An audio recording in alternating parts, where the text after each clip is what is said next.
It has been a pretty wild time for Fortnite over the past few weeks. Between changing to Chapter 5, getting Peter Griffin and Snake in the same battle pass, and all the other recent skin leaks like Cell and Frieza, but where the hell is Broly? And of course, the new game modes that launched with Chapter 5. With the introduction to Chapter 5, we have 3 new game modes. First off, we have Lego Fortnite. It's really simple, it's just kind of Minecraft, but with Legos and Fortnite cosmetics. That's it. If you've played every other creative survival game, you've probably played Lego Fortnite. I'm not really into it, but I'm sure if you like those kinds of games, you'll enjoy it. Next up, we have Rocket Racing, which is just kind of like a weird mashup of Rocket League and racing. Yeah, it's just kind of a no-brainer though. It's just a racing game with the air strafing and boosting of Rocket League. And it makes sense because, you know, Rocket League and Fortnite have already been doing stuff with like crew for cosmetics, so might as well double dip, right? Plus, they can use UEFN to make tracks, and I'm sure we're gonna see a lot of cool stuff out of that.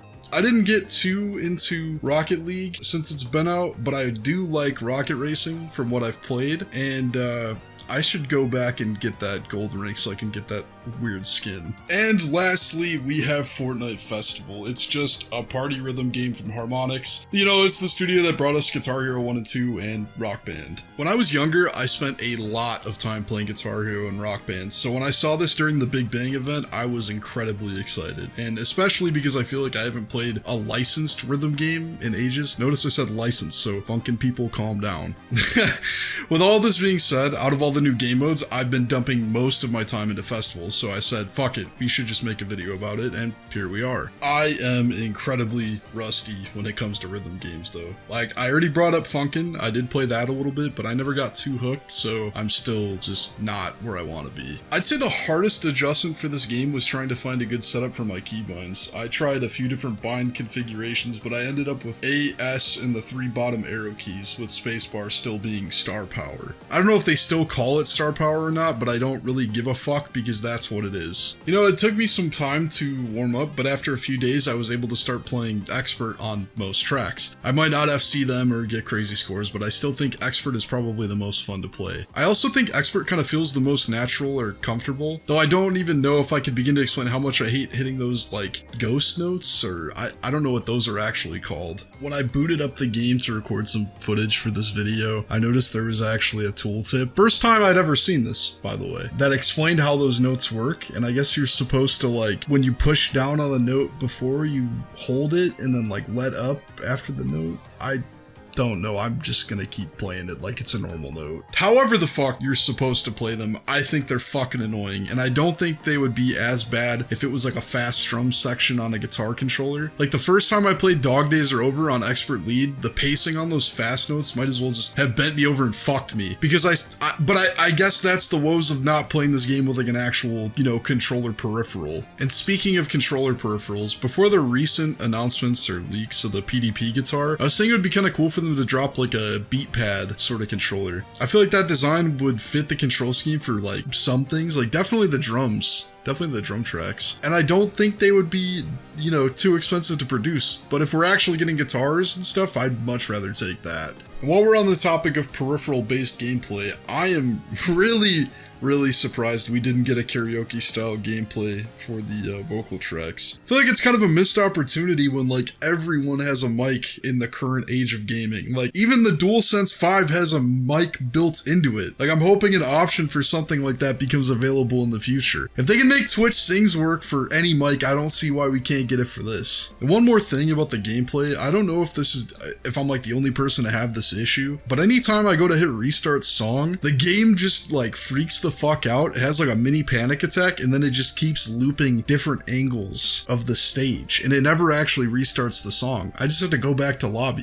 I don't know if this is like a common issue or what, but if you guys have had this happen, please let me know. And now we're gonna move on to one of the most important things about a rhythm game, the actual set list. The set list is the backbone of any great rhythm game and should never ever be skimped on, ever. I'm not like super impressed with the overall quality of the launch set list, but it's gonna come down to personal taste. I listen to a lot of rap and metal, so I'd like to see more of that, like we got Kendrick and stuff, that's cool. But I also think the current control scheme situation would probably cause a lot of limitations for what they could do, like if they put more metal in the game, like if they put Metallica in, it's gonna be hard to do double bass on a fucking keyboard, so I get it. And like, if I hated the fast sections in Dog Days Are Over, no shot am I trying to figure out how to do Steve Harris Iron Maiden gallops on a fucking mechanical keyboard. So maybe this is better for the moment. Maybe this is to protect us. I will give the current rotating set list some credit though, because it does have a fair amount of variety and appeals well, to the Billboard Top 100 sensibilities. So that's bound to grab a lot of people,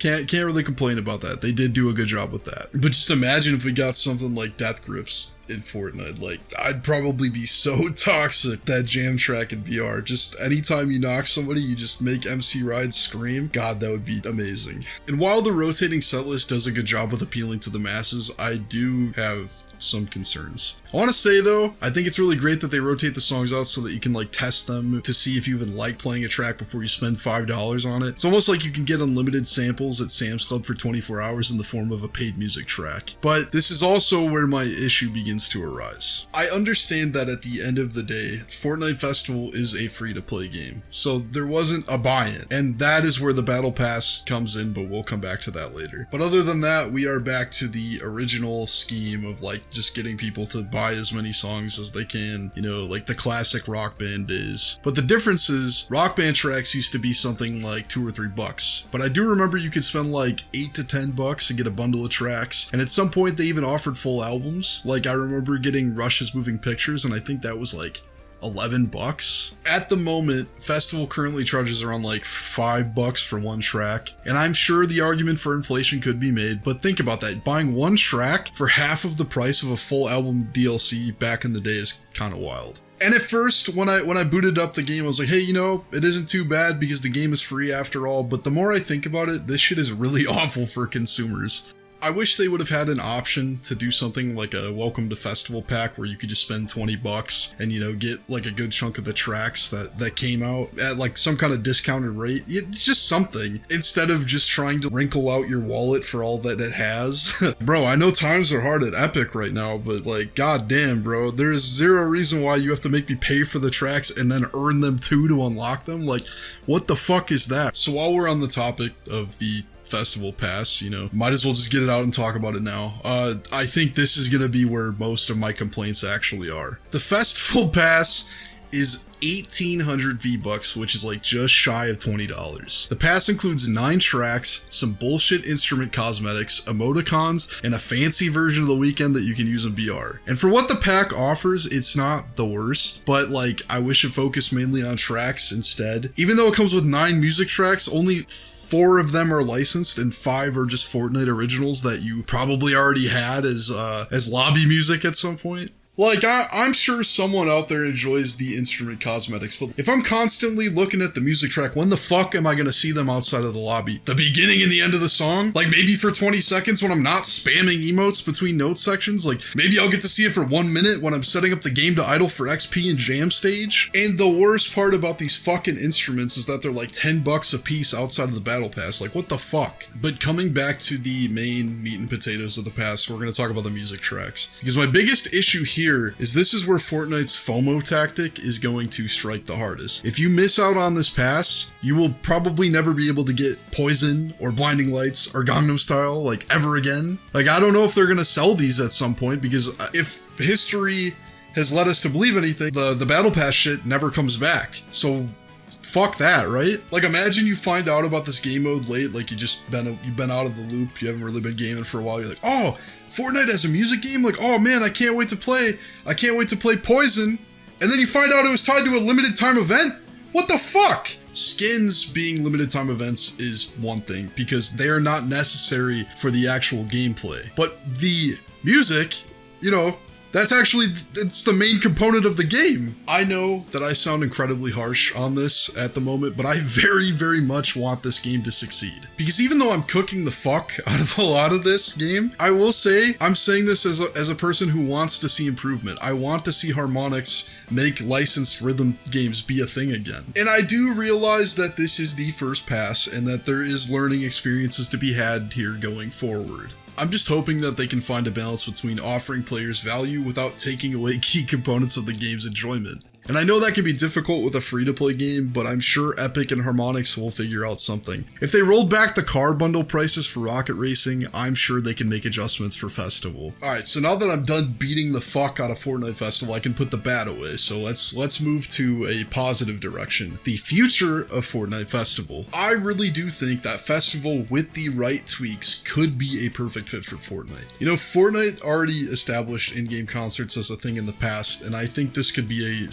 super cool way to reformat that. Like, I know they keep talking about, you know, there could be something going on with Juice WRLD at the moment, so like, imagine booting up the game and getting a special set list for Juice WRLD with a unique stage, and I think something like that would be really, really cool for this, and I don't think it's too far-fetched. I definitely also see the potential for artists using this as a platform to drop albums. Like, that'd be kind of cool, right? Instead of waiting for an album to come out on Spotify, you go play it on Fortnite first. It seems kind of big brain, and I'm sure we'll see someone do it eventually. So like I said before, even though I cooked the fuck out of this, I still have very high hopes and expectations for where this can go, and despite all of my complaints, I am still going to boot it up and probably play it every day. So, all that out of the way, what do you think of Fortnite Festival? Do you think it's a W? Do you think it's an L? Do you maybe like Lego Fortnite more? Maybe you're having more fun with the racing? Let me know in the comments down below. If you're new, make sure to hit the subscribe button, and please leave a like.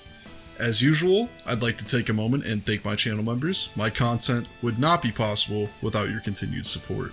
This video shout out is going to go to Chaos of the Protectors. Hey Chris, dude, thank you for being a member for 23 months, man. That's almost 2 years, bro. Thank you so much, man. Well, I'm going to go yell at the note chart for Dog Days Are Over again. Have a nice day, y'all. Until next time, peace.